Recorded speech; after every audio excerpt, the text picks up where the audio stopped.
हरि प्रसाद नाम का एक मेहनती किसान था। वह अपने खेतों में समय समय पर खाद पानी देता रहता था, जिससे उसके खेतों में हर साल अच्छी फसल होती थी। प्रति वर्ष की तरह इस साल भी उसके खेतों में धान की बहुत अच्छी फसल हुई।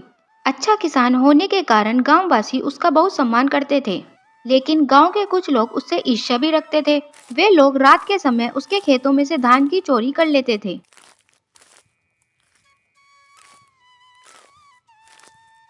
हरि प्रसाद को जब अपने खेतों में से धान चोरी होने का एहसास हुआ तो उसने खेतों पर पहरा देने का निर्णय किया। अब वह रात के समय खेत पर ही रहकर पहरा देता था।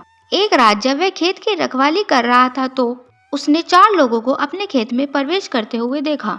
वे चारों चुपचाप धान की बालियां तोड़ तोड़ कर अपने थैले में रखने लगे। उसमें से एक गांव का ब्राह्मण, दूसरा व्यापारी, तीसरा पुलिस वाला और चौथा कोई किसान था। इन चारों को अपने खेत में चोरी करते हुए देखकर हरि प्रसाद हैरान रह गया।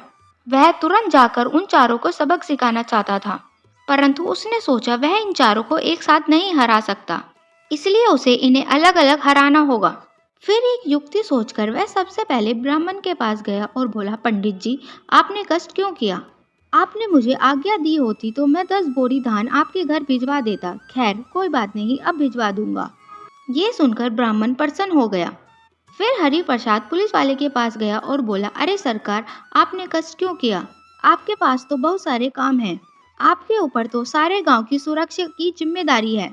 आप निश्चित होकर आप अपना काम करें। मैं आपके घर 20 बोरी धान भिजवा दूंगा।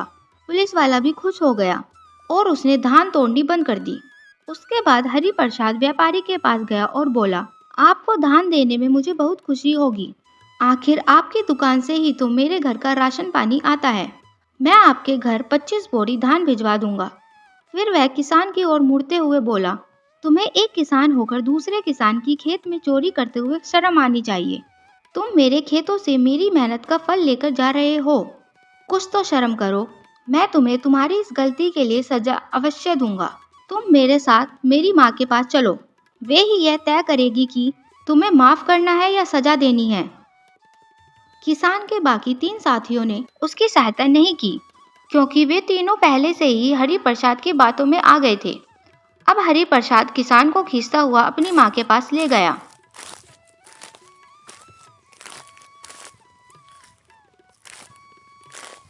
फिर कुछ समय बाद वह लौट आया। वह ब्राह्मण से बोला, पंडित जी, मेरी माँ चाहती है कि धान की कटाई से पहले आप हमारे घर पर पाठ पूजा कर दें। आप अभी चलकर उनको कोई अच्छा सा समय बता दीजिए। यह कहकर वह पंडित जी को भी अपने साथ ले गया।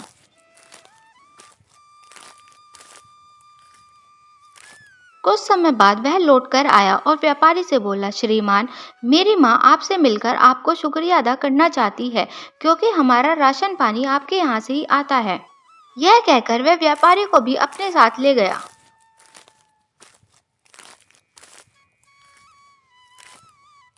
थोड़ी देर बाद जब वह लौटकर आया तो उसके हाथ में एक मोटा डंडा था। हरि प्रसाद के हाथ में डंडा देखकर पुलिस वाला डर गया। वह समझ गया कि अवश्य ही कोई गड़बड़ है। हरि प्रसाद तेजी से पुलिस वाले के पास गया और उसे डंडे से पीटना शुरू कर दिया। वह बोला, तुम जनता के रखवाले हो और उसे ही लूटते हो।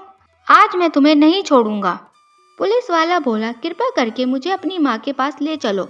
मैं उनसे क्षमा मांग लूंगा। वे मुझे अवश्य ही माफ कर देगी। उन्होंने उन तीनों को तो माफ कर दिया। हरि प्रसाद बोला, तो फिर चलो और स्वयं ही अपनी आंखों से देख लो कि उन्होंने उन तीनों को माफ भी किया है कि नहीं। पुलिस वाला उसके साथ चल पड़ा। हरि प्रसाद उसे अपनी झोपड़ी में ले गया। वहां पहुंचकर पुलिस वाला अपने तीनों साथियों की दशा देखकर हैरान रह गया। उनकी दशा बहुत ही बेकार थी।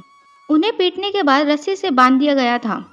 हरि प्रसाद बोला, मूर्खों, मेरी माँ कहने का तात्पर्य धरती माँ से था। आज मैं तुम लोगों को ऐसा सबक सिखाऊंगा कि तुम चोरी करना भूल जाओगे। यह कहकर उसने एक सीटी बजाई और उसके सारे मित्र दौड़ते हुए वहां आ गए। सबने मिलकर उन चारों की जमकर धुनाई की और उन्हें राजा को सौंप दिया। राजा ने उन्हें कारावास की सजा सुनाई। इस प्रकार हरि प्रसाद ने अपनी चतुराई से उन चारों को सबक सिखाया। दोस्तों, इस कहानी से हमें शिक्षा मिलती है, हमें मुसीबत के समय धैर्य और चतुराई से काम लेना चाहिए। दोस्तों, अगर आपको हमारी कहानी अच्छी लगे तो हमारे चैनल को लाइक कीजिए, शेयर कीजिए और सब्सक्राइब कीजिए।